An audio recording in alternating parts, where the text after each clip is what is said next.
Hello YouTube, it's Ty Mac. So I'm bringing you guys a video here of a fire cat I just got.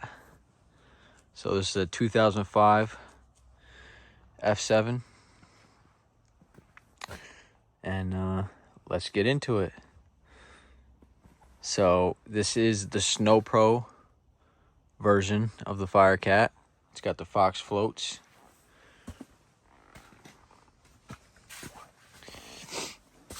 All Fox suspension underneath. All right. Pretty much stock. By pretty much I mean it is. Because there's no pipe, aftermarket pipe or anything. It's all a stock can, stock pipe. But I'm okay with that, because that means I get to do what I like to it, and I know really nobody else messed around too much with it. I don't know if I showed you guys my other sled. I don't believe I did, but last winter I ended up buying a 2006 Crossfire 700, and I traded that for this. Now, the reason I traded the Crossfire for this one is, one, I've always wanted the fire cat. I like the way they look a little more than the Crossfires. I don't know, it's something with the Crossfires. These, I think, just look better. And the Crossfire needed a couple things, and the guy I traded it to, he was really looking to just part it out. So this worked out well for him and worked out well for me.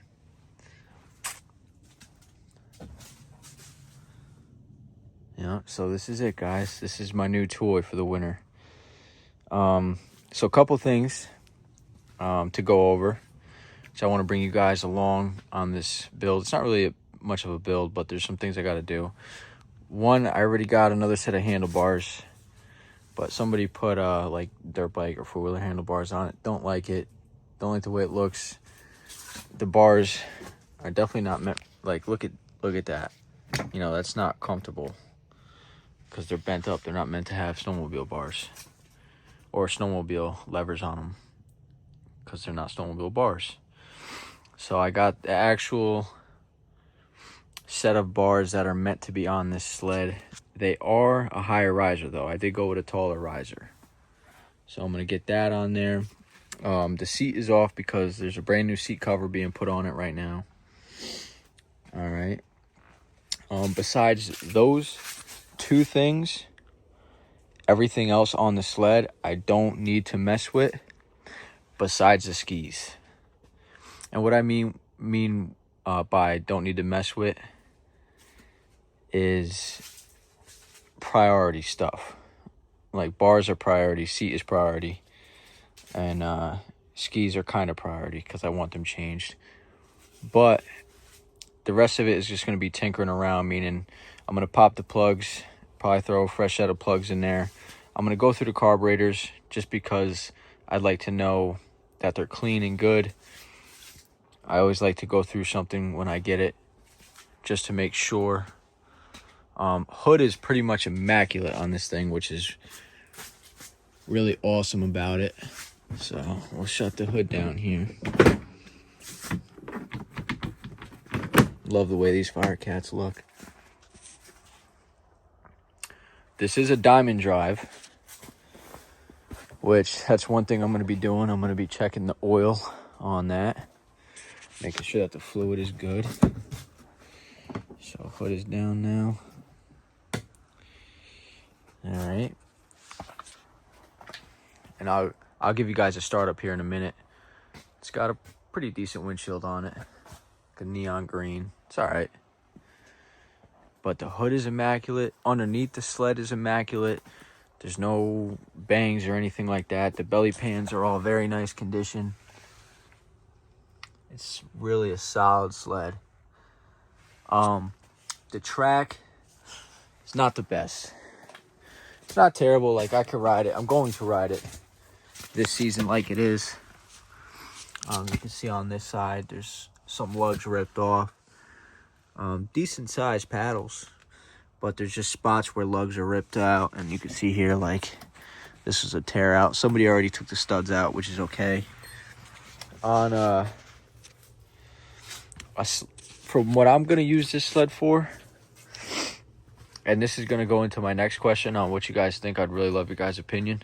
What I'm gonna use this sled for is more, I mean, I'm gonna ride it all the time, but this will be my main deep snow sled. So when I replace that track, I'm not going to put studs in it. I'm going to just put a bigger paddle track on it. And one reason I prefer not to have studs is, like, I've just heard horror stories of people jumping sleds, like just having fun jumping them, and if your track is not tensioned properly, a stud can come up and smack a heat exchanger. I've never wanted to deal with that, so I prefer to have a track with no studs, just so I know I'm playing around, doing whatever I want to do. There's no worry. Now, getting to my next question for you guys. Since I'm going to be making this my, I don't want to say freestyle, but like my jumping, big powder, fun, all-around fun sled, I got these set of skis that came off of the Crossfire that I had. All right, they're a Sly Dog, they're called, and they're Powder Hounds. They're 7-inch wide skis. All right, so let's put that up to that one as a comparison. And what the wider ski allows you to do is have better flotation. And these are a very nice ski because you see the ridge on those, how deep that is. So these skis, even though they're a wider ski and they're meant for powder, from what I've heard, they do excellent on the trail, the beaten trail as well, because they'll dig deep. So I want to throw these skis on this snowmobile because when we get deeper snow, this will obviously be the choice. And that would make sense. It's a lighter sled than my Thundercat.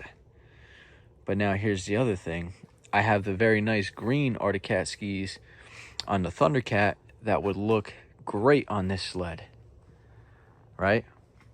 And it would make sense to put these skis on the Thundercat because the Thundercat is a heavier machine and it could use more help staying afloat in the snow. So that's where I'm having trouble making my decision here. Do I just point blank not ride the Thundercat when we get real deep snow? Because, like, I've ridden that thing when there's deep snow and it's hard. You got to be on it constantly or you're getting stuck because it's so heavy and everything. Until, like, fresh powder, like if you get 2 feet of fresh powder, Thundercat is a hard machine to ride. Until the snow compresses and it packs a little bit, then you could rip it.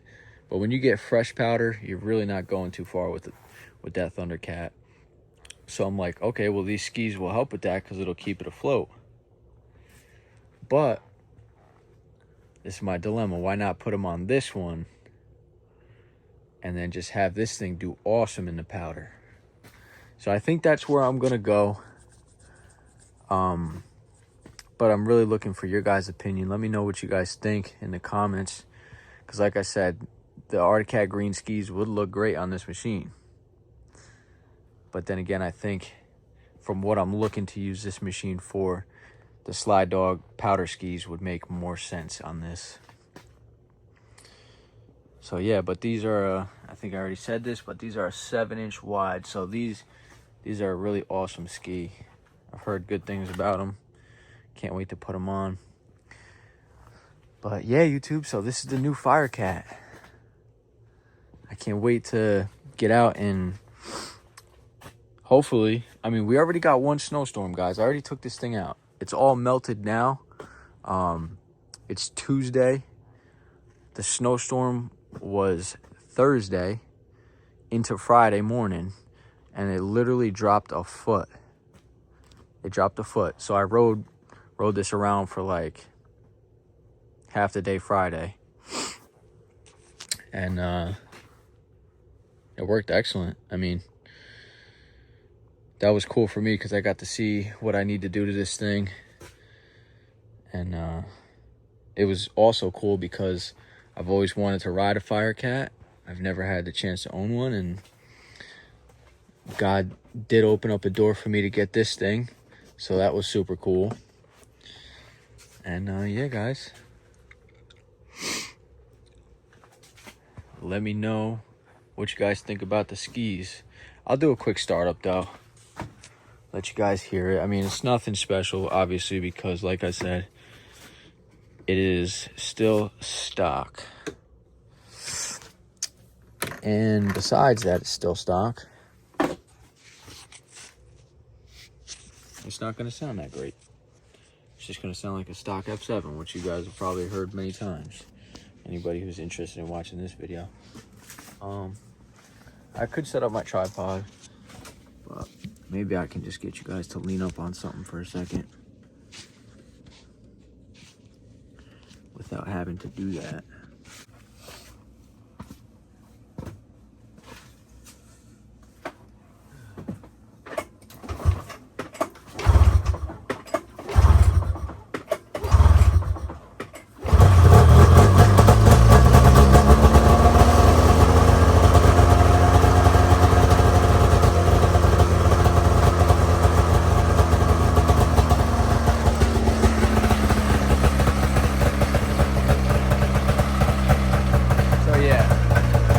Like a stock F7.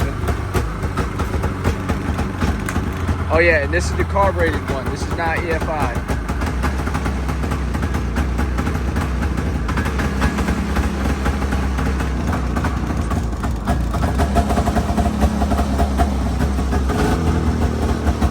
So this is carbureted.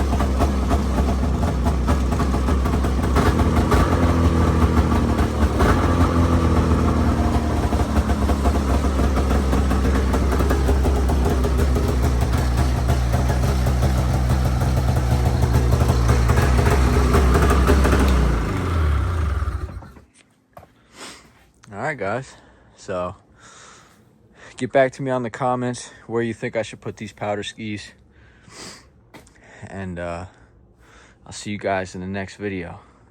Peace out, YouTube. God bless, guys.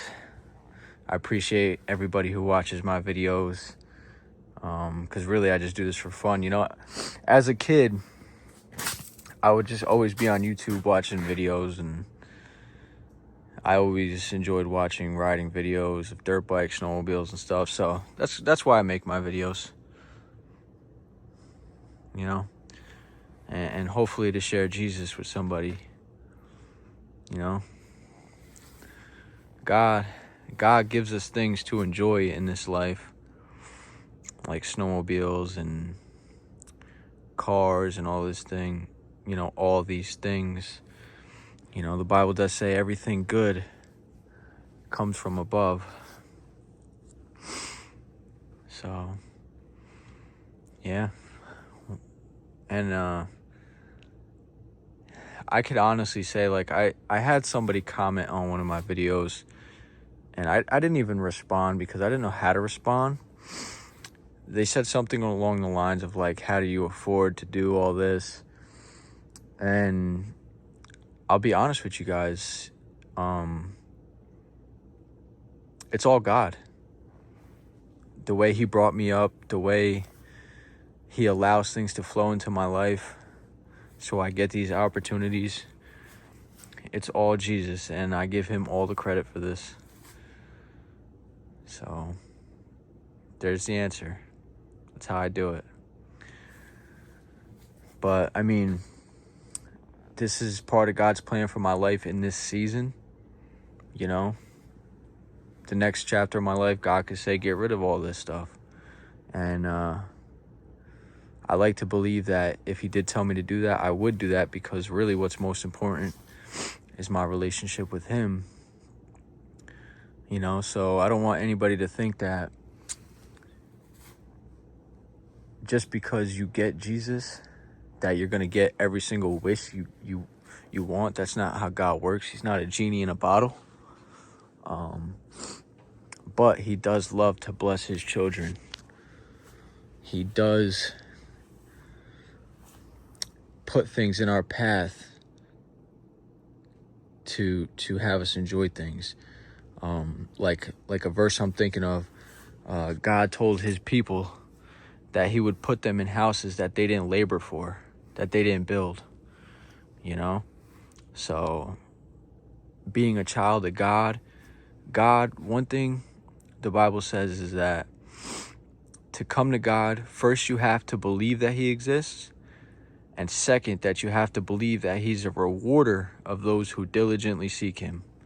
So if you're diligently seeking God, if you want to get to know God, if you want to have a relationship with him, he's a rewarder of those who do that. And it might not be materialistic things. You know, he might bless you with years on your life. He might bless you in the next life. He might bless you with a beautiful family. Like, there's no telling what God will do. One thing I do know about him besides that is that he knows the desires of our hearts, the Bible says. So what I desire ain't going to be what you desire. And God is a loving Father, and he's going to bless you with what you desire, you know? And God has shown me that. He's completely shown me that. Completely shown me that. So, all right, YouTube, thanks for listening. I love you guys. Again, let me know what you think about the skis, and I'll see you in the next video. Peace out.